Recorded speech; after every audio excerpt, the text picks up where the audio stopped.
il y a une invention qui va déranger ces pays africains. Cameroun compris. J'explique toujours le modèle.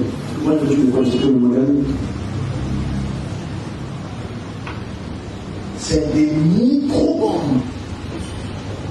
Des micro-bombes. Ces explosifs sont micro. Ils sont tout petits. Elles ne dépassent même pas la caisse. Les effets sont. Tout cela pour faire reculer les populations dans ceci. Ou dans une région. Faire reculer la population. Et j'ai vu beaucoup de feux.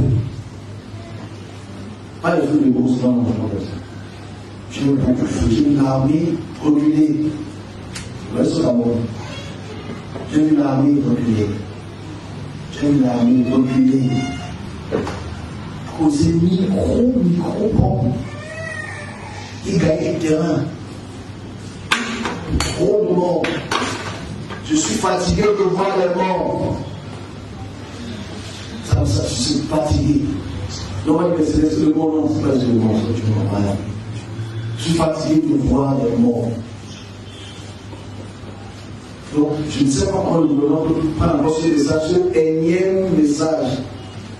Si je vois des micro-bombes ou des gros explosifs, ça va gagner du terrain. Je globalise l'Afrique, mais je suis ici pour le Cameroun. Ça fera reculer les armées. Qui finance ces actions? Qui finance ces actions? Ça profite à qui? Ça profite à qui, gouvernement? Est-ce qu'on va vendre nos frères, nos soeurs, parce qu'on est milliardaires? C'est la question. Ça profite à qui? Je vois les micros. Bon. Moi, je fais tout l'effort que les personnes qui écoutent ce que je dis la première fois, lui, parce que j'ai dit, il a dit. Ça a fait reculer l'armée. Ça a fait reculer l'armée. Qui finance ces petites bombes-là?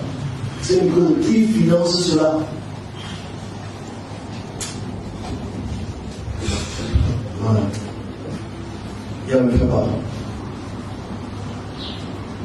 Donc, j'espère seulement que les gouvernements, mais surtout le gouvernement du Cameroun, rendra la peine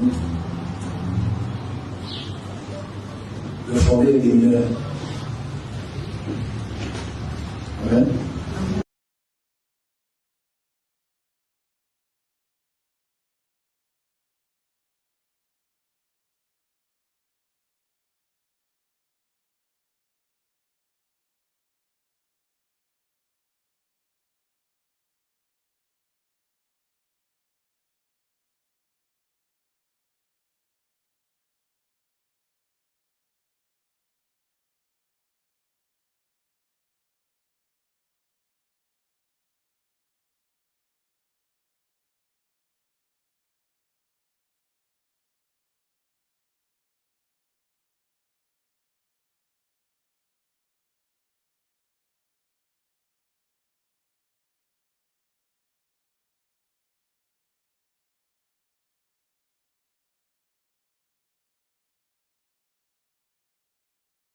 C'est une nouvelle qui rappelle la gravité de conflits armés dans le nord-ouest et le sud-ouest. Cette fois-ci, c'est un attentat qui a visé le sous-préfet des Kono-Titi, le maire et d'autres personnes qui les accompagnaient durant une tournée socio-économique.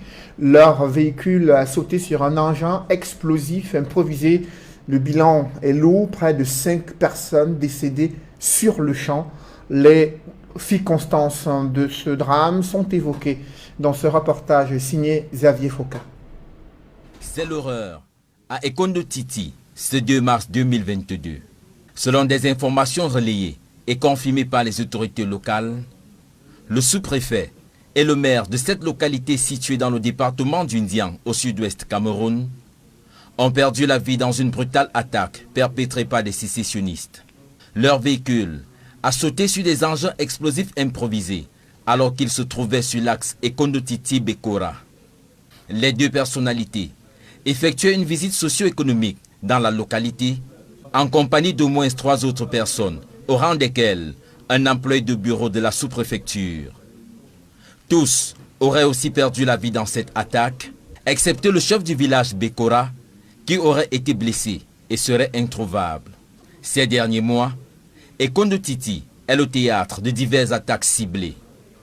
On a encore en mémoire les 6 délégués départementaux enlevés et dont on est toujours sans nouvelles, ou encore cette attaque du lycée bilingue de cette localité, attaque au cours de laquelle enseignants et élèves avaient été tués.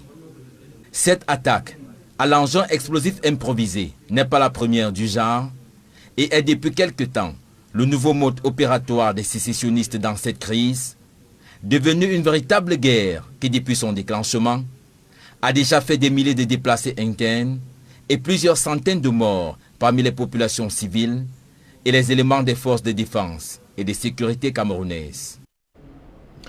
Après une dizaine de jours